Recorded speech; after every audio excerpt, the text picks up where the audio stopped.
Hello, it's H1n1 or Sean Atleo from the Howzit First Nation, coming to you from Algonquin Territories at the Assembly of First Nations National Office. A number of points for the month of November that I wanted to raise, but to begin with expressing our deep respect and appreciation to the veterans. I had the opportunity to be here with the veterans for the event at the War Memorial. Very thankful to see that as they were, that our language was used in the Art of Remembrance prayer during the ceremonies, and we will certainly continue to advocate and stand with our veterans to make sure that their issues are supported and advanced. And we will continue to do that, and we thank and express our appreciation to the veterans.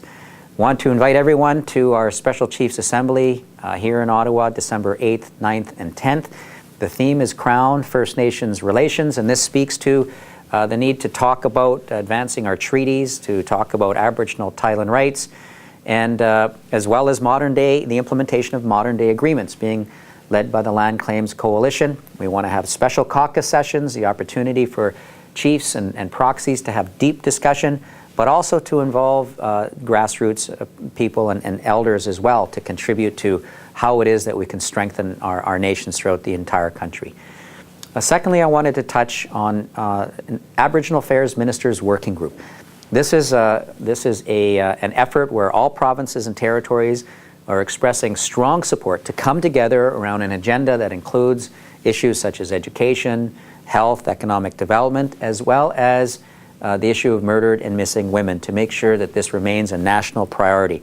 We're thankful for all the provinces and territories for expressing their commitment to this work. We had our first meeting on October 29th in Toronto, and we're pushing for, as are all the provinces and territories, for this to result in a first ministers meeting with the federal government in 2010. And we'll be working closely with the executive on this initiative, and we'll be raising this as a topic at the Special Chiefs Assembly. We know now that the case brought forward by H1n1 McIver, in the McIver case as it's known, will not be heard by the Supreme Court. We recognize, respect H1n1 McIver's expression of care and concern and commitment to her family in this particular case. As it applies more broadly as a case, we have written to Minister Strahl on the 13th of this month to let him know that the government's approach, the substance, scope, and timeline of their approach is not consistent with the nation-to-nation relationship.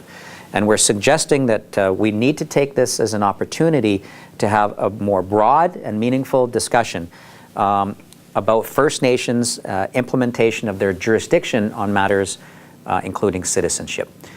Wanted to also mention about the child welfare complaint. Many would have heard of this with the Canadian Human Rights Commission. This is something that was launched several years ago. Tribunal hearings were scheduled to happen this month. They've been delayed for reasons that we're not aware of, so we're not able to provide an update, but we're expecting it to be heard, the tribunal to continue hearings early in 2010, and this has to do with inequities in child welfare funding across this country, and we will be continue to advocate and raise awareness in this issue, but we'll have further updates coming in the near future. Two more items. I wanted to talk about the Canadian Human Rights Act and its application of First Nations. We're going to be working with the executive and holding sessions right across the country in all 10 regions of the Assembly of First Nations to talk about how it is that the Human Rights Act applies to First Nations, or its implications to First Nations in this country. Lastly, I wanted to raise something that has been capturing a lot of attention, and that is the H1n1 Flu Virus, and to touch on the virtual summit for H1n1 that we held on November 10th. This was to follow through with a commitment made by both Health Canada and Indian Affairs departments to support us with much better communication and engagement with First Nations across the country. After all, we're talking about the treaty right to health, and we're talking about the health and well-being of our family members. We broadcasted this online, had a panel of experts join us to update First Nations on most recent developments, and I'm pleased to see that there was at least 1,000 people that signed on to that event, and it stayed online for an entire week.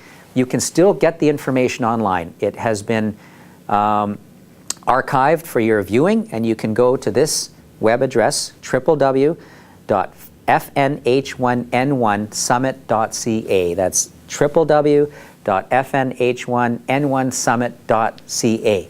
We look forward to seeing you at the Special Chiefs Assembly again, December 8th through 10th, with a special event the evening of December 7th for chiefs and parliamentarians to gather on the Hill. Chu aona tleko tleko.